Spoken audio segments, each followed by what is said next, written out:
大家好，我是客家佛教中心的小金讲法师，是尊贵的占都古仁波切的弟子。今天继续跟大家分享，占都古仁波切的生平传记承诺。上一期跟大家分享到仁波切，我们目前还在这本书的序。那这个序主要说的就是仁波切的历任前世。那上一期跟大家介绍了。是大成就者比瓦巴和吞弥三布扎，就是藏文字的一个创建者。那接下去，今天我们就会跟大家分享他的另一些前世。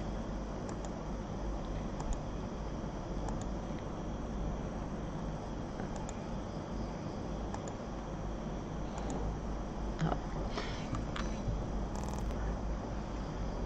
那仁波切的过去，他的历任前世其实很多，就是大家如果看到之前，如果有听我的第一次的分享，大家看到其实这些名字都是好一些名字都是我们相当熟悉这些名字，而且这些名字呢，都主要是怎么讲，对佛教贡献相当巨大的。比如说我们说第一位前世，就是释迦牟尼佛时代的这转世，那个是须摩提女。那须摩提女呢，我们今天如果大家有在做供养的话，那供养啦、熏香这个文化其实都是源自须摩提女。那讲了大成就者毗瓦巴这一个，他可能我们今天没有直接跟他有什么直接的关系，但是也正是因为他，所以他后来有了许多的一个传承。那个吞弥三布扎呢是藏文字的创建者。那如果没有藏文字的话，我们今天也不会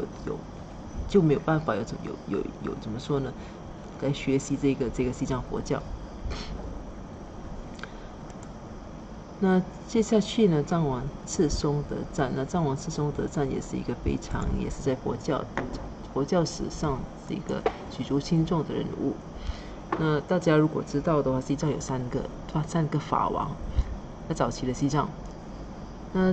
这三个法王呢，第一个是松赞干布，第二位就是赤松德赞，那第三位呢是赤勒巴金。在西藏三法王之后就进入了一个灭佛的时代，然后过后佛教再重新复苏。那赤松德赞是属于早期的人物。那藏王赤松德赞呢，他是公元742年至800年之间的一个人物。圣者总是一再乘愿归来，度化众生。占都古仁波切也不例外，致力弘扬佛法，让佛法得以在雪域扎根的西藏三法王之一的藏王赤松德赞，便是占都古仁波切的另一个前世身份。在这个文章就是这里一开始就是说，圣者总是一再乘愿归来，度化众生。讲这一句话呢，我们可能就是如果大家对怎么说，对于菩提心有一些认识，有听过的话，大家就会更加明白这所谓的圣者一再乘愿归来，它背后的一个含义。菩萨其实他们早就证悟，他们证悟了，其实他们可以不用回来的，就是他们可以不用以一个怎么讲呢？以一个化身的身份重新回来。但是为什么他们回来呢？为什么他们回来？当然是唯一的目的就是希望能够帮助众生能够从此解脱这个娑婆轮回。所以他们只要一天在这个娑婆世界，只要众生还存在，就只要一天娑婆世界还存在的话呢，那些圣者就会不断的转世回来，不断的弘法，不断去度化众生。那所以这是一个很大慈悲，甚至是菩提心的一个表现。那所以我们常常会听说一些人波切啦转世了多少次，多少次的。那它背后的这个意思就是说，当他们已经就是当某一个人他的修行增量已经到了就是高的一个境界，就是已经可以控制自己的生死，能够转世回来之后呢，那他们就会被认证为仁波切。就被认证为仁波切过后，他们可以开始有1世、2世、3世这个样子，是从他们开始就是有达到一种特定的一种修行成就之后开始，然后他们就一世又世的，因为他们能够控制他们的生死，能够控制他们决定就在哪一个地方投生，所以他们其实可以决定不回来，但是因为出于慈悲心的关系呢，这些就圣者或者这些修行很高的高僧大德，他们在往生过后，他们往往还是就是转世回来，再继续弘法，继续去度化众生的。那当然就是仁波切也是不例外的，所以到了这一世呢，他记录在案的一个转世，其实总共有25位，就包括这一任是第25世。那尤其就是怎么说呢，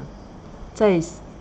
赞都仁波切的过去，他的前世对于西藏佛教的整个发展和弘扬是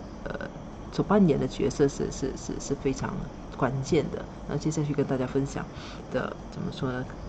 尤其是格鲁派，那接下去跟大家分享的人物，可能大家逐渐看了就有一个头绪。那现在先讲的是，刚才讲到托米三菩萨创立了藏文字。那藏文字是一个基础，它是一个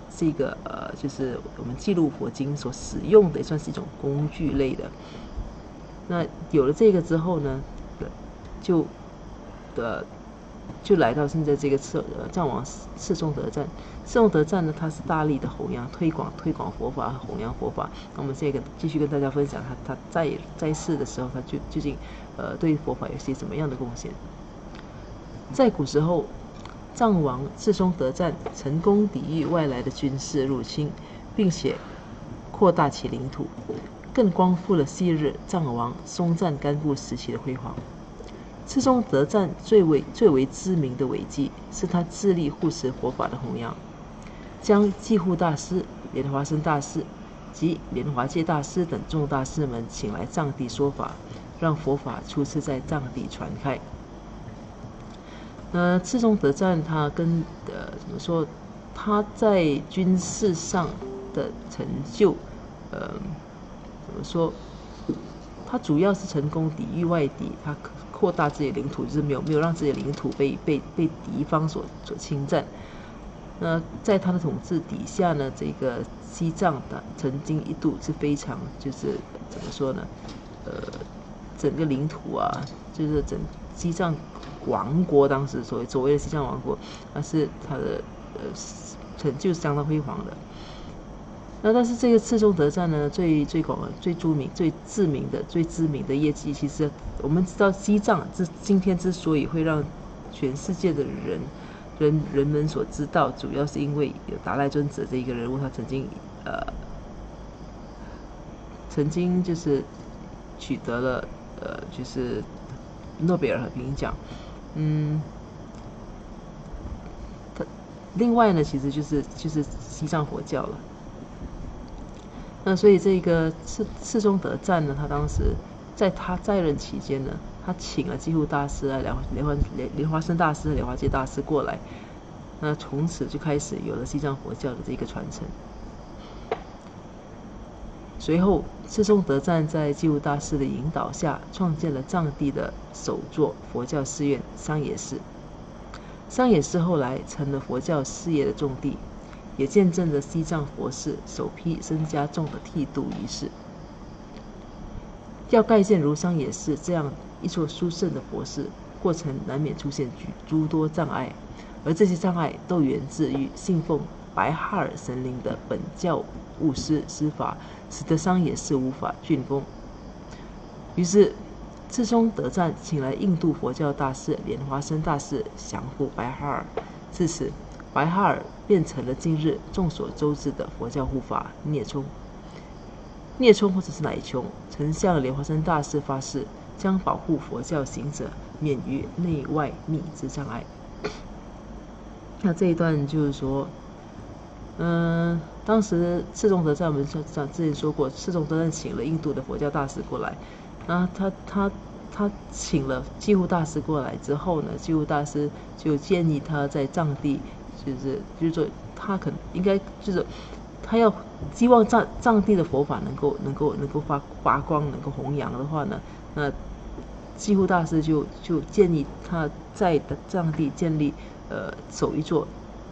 佛教寺院，也就是我们现在知道的桑野寺。那这桑野寺呢，当然后来就成为一个佛教世界的一个重要地点，而且他还在同样在这个地方呢，见证了第一批西藏人就是出家为僧的一个剃度仪式。那当然我们如果其实我们都知道，就是在学佛路上，即使是平凡人，我们在学佛路上，如果我们下定决心要做一些利益众生的事情，那难免都会遇到阻碍的。那在藏地要建立桑野寺一个这么关键性的一个决定，那障碍肯定也是不少的。那当时呢，这一个创建桑野寺的过程，他们遇到的障碍呢，主要是来自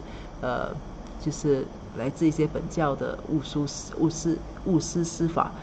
那西藏原本的宗教是属于偏向原始的萨满式的本教，他们就是他们基本上他们相信的是当地的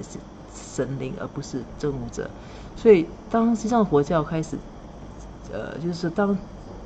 赤松德赞开始邀请那些西藏印度的佛教大师前来弘扬佛法的时候，那当然就遇到怎么说呢，原本的那个本教的一些巫师们的不高兴。那现在况且就是要建立座寺院的话，那是更加的影响到他们的一个影响到他们的地位。所以呢，这个本教的巫师呢就开始施法，请这个白哈尔前来算是搞乱。那当时就是桑野寺在创建过程中就遇到了一大堆这样子的问题。那赤松德赞没办法，他就听说印度有一个佛教大师叫莲花生大师的，对于降服这些所谓的妖魔外道的妖魔鬼怪的是非常有一套的。那所以呢，就特别请了他过来西藏。那莲花生大师呢，当然也不负众望，他成功的就收服了白哈尔。那白哈尔呢，就是今天我们所知道的乃琼或者是聂冲。那除此之外，这个莲花生大师呢，他当然他一趟前去西藏，那当然不只是收服白哈尔这么简单，他同时他也收服了就是西藏当地的许多就是当地的神灵，使他们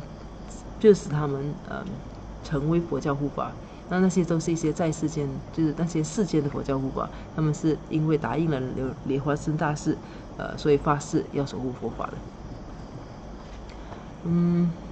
除了盖建桑野寺外，赤松德赞也举办了一场引起轰动长达2年的辩论大会。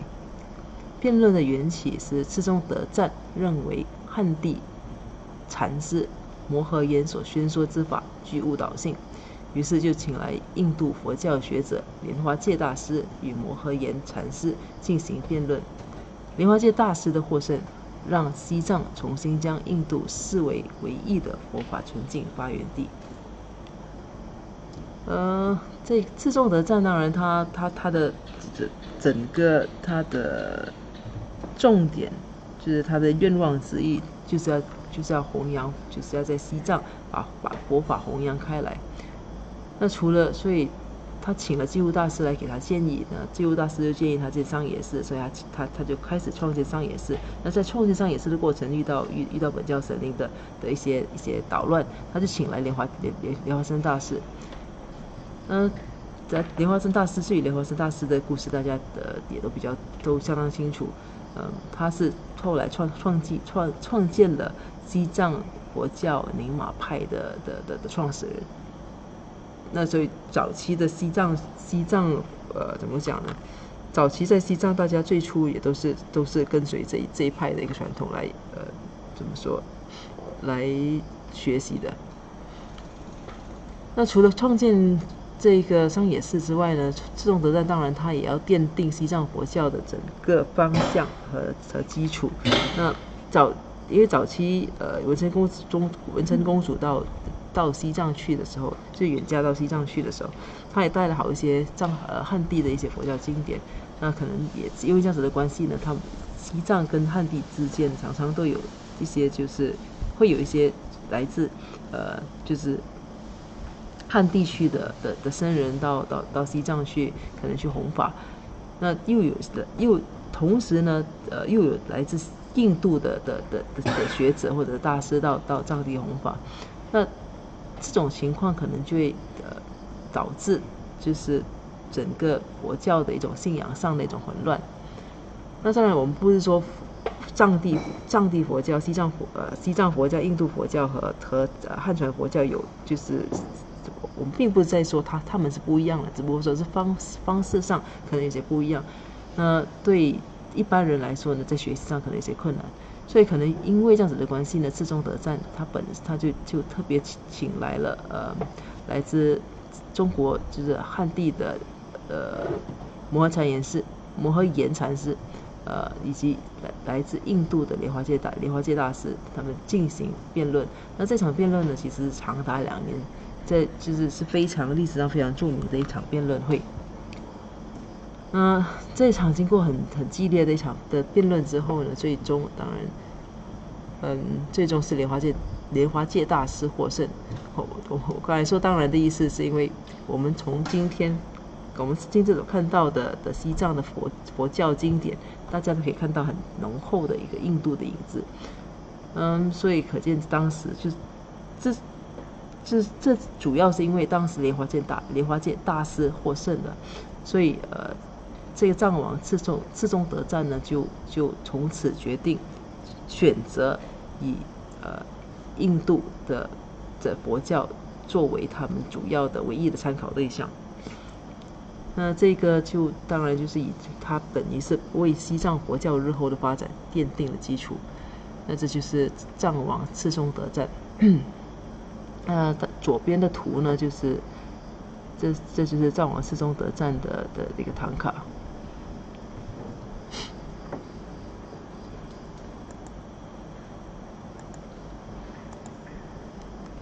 好，接下去呢，他有时间呢，我们跟大家继续再分享多一位。那接下去这个是大成就者那罗巴。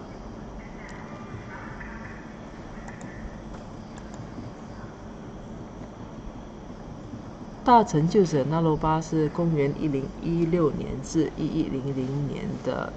人士。大成就者那罗巴以其出离心圆满的上师意识心，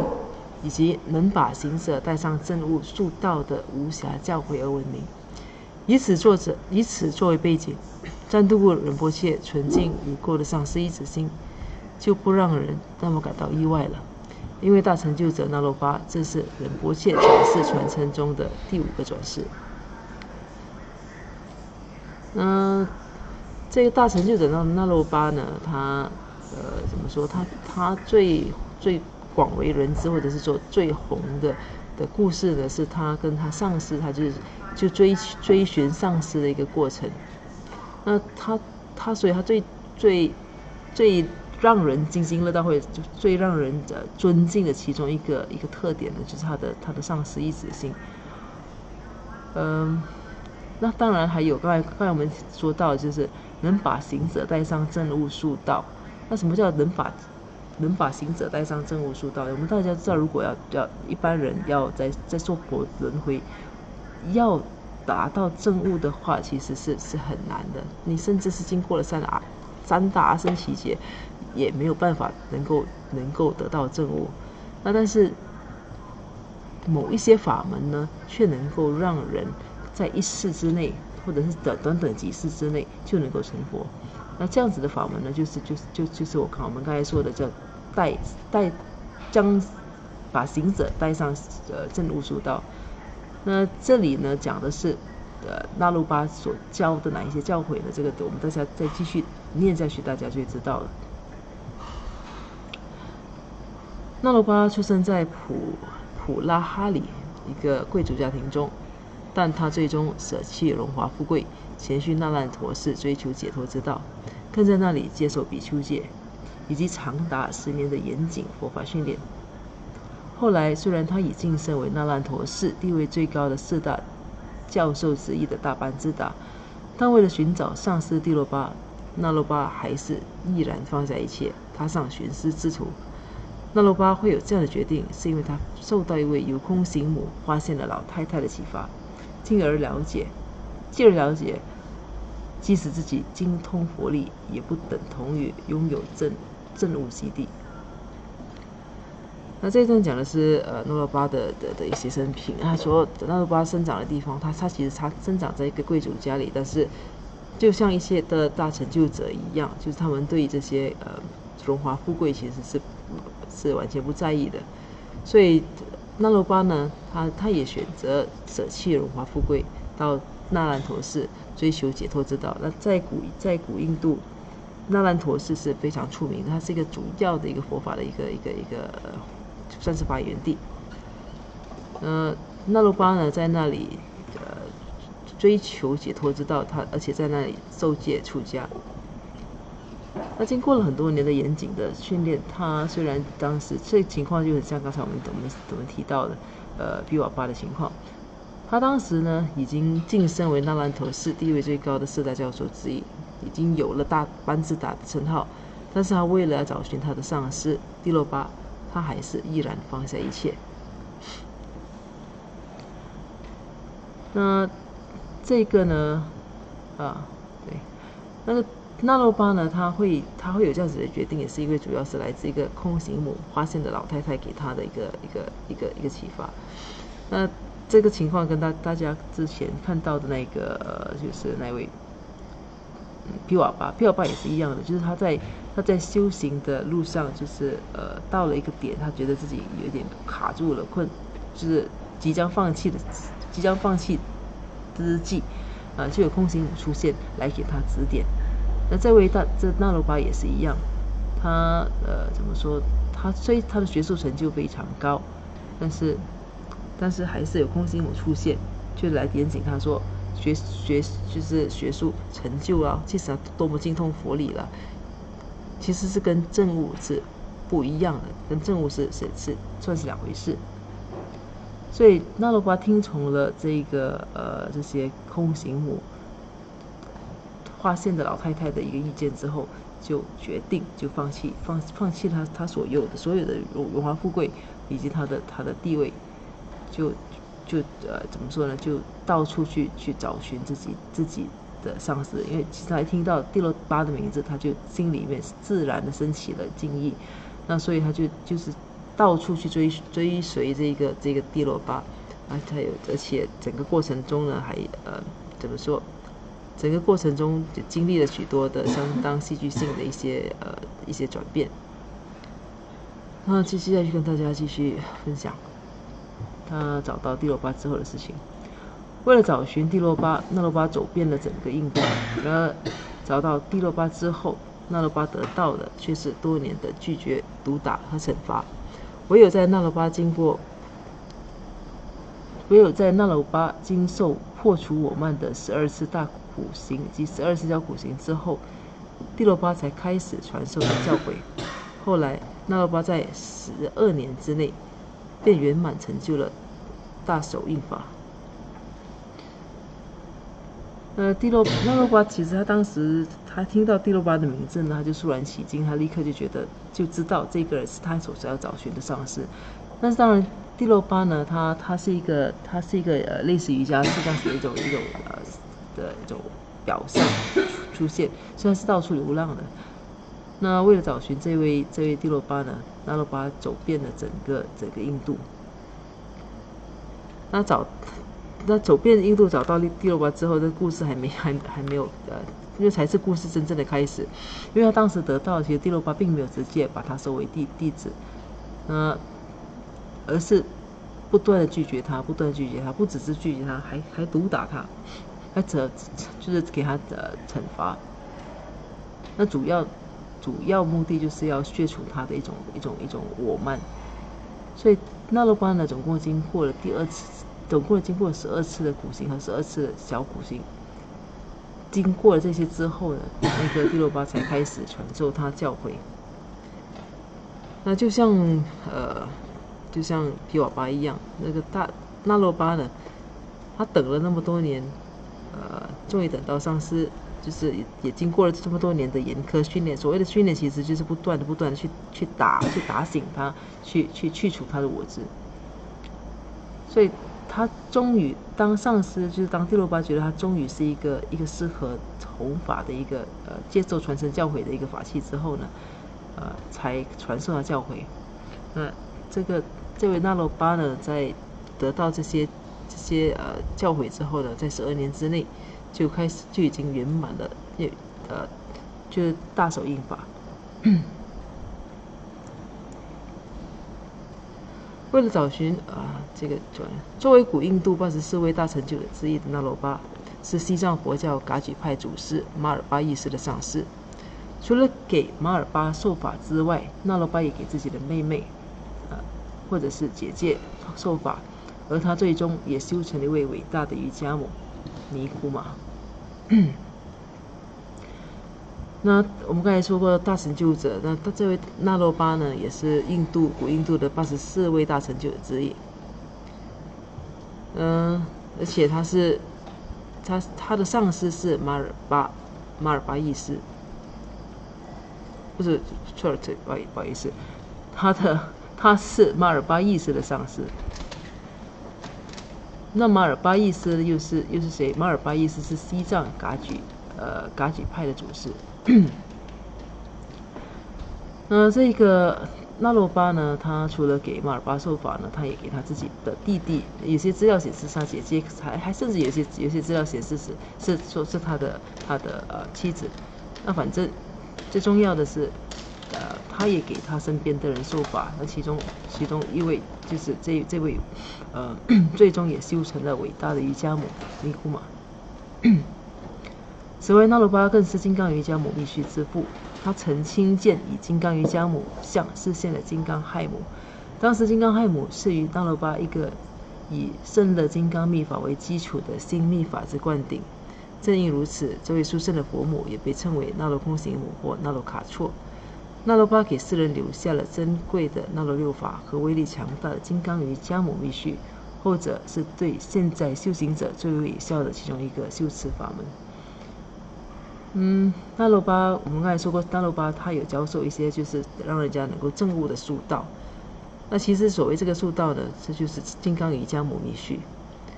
那罗巴为什么被称为金刚瑜伽母密续之父呢？那主要是因为我刚才说过，他在就是他追随上师帝罗巴长达12年时间，就整个过程中呢，就不断的被打啦，被骂啦，被狠狠的羞辱啦。那其实这一过程呢，主要就是希望他能够放下他的就是我慢和我执。那在经过了12个大苦行和12个小苦行之后呢，那帝罗巴终于觉得这个那罗巴已经到了适当的时候，已经可以接受这个密续教法了，所以他就把就把自己所会的密续教法呢，就传授给他，其中一个是金刚亥母。那罗巴呢，在修这个金刚亥母的时候，他曾经亲眼看到金刚瑜伽母示现。而且这个金刚瑜伽母它示现的一种方式，并不是以传统的金刚亥母的一种形象出现，它以我们今天所熟悉所看到的那罗卡措的一种形象出现。所以我们今天所看到的这个那罗卡措金刚瑜伽母像呢，就是那罗巴尊者他亲眼看到的。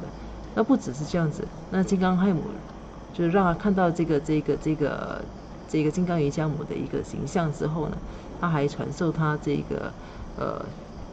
就是这个灌顶和法门。那从此就有了金刚瑜伽母，就是等于说从此就有了这个金刚瑜伽母密续，而那罗巴呢，就是这个金刚瑜伽母密续的一个的创建者。赞都格仁波切以金刚瑜伽母的净土之名来命名自己所创立的佛教道场，这一举动更凸显出金刚瑜伽母与赞都格仁波切转世传承之间的密切关系。那我们刚才说到这个那罗巴尊者是仁波切的前世之一，那他来到这一世呢，占度果仁波切一样是非常非常看重这个金刚瑜伽母的一个修持法门。那他最大的心愿就是希望大家都能够透过修持这个法门，从此可以怎么说呢？将来可以升到就是金刚瑜伽母的克夏拉净土上。那为了表达就是怎么说呢？他把他这一个心愿呢，就透过以克切拉这个名字来就是显现出来。克切拉其实克切拉是金刚瑜伽母净土的一个是藏名的一个翻译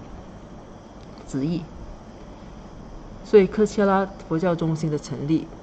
使用克切拉这个名字，就是隐含着占都古仁波切希望大家都能够就是投身克切拉净土的这个心愿。那这里右边的这张图呢，就是那罗巴尊者。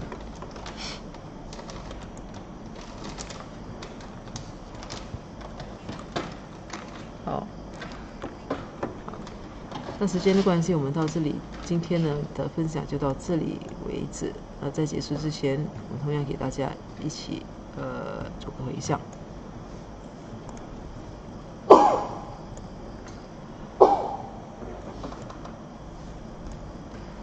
如宝珍贵菩提心，未生出者愿生出，已生出之菩提愿，其不退转倍增长。如宝珍贵之空性，未生出者愿生出，已生出之空性宝，其不退转倍增长。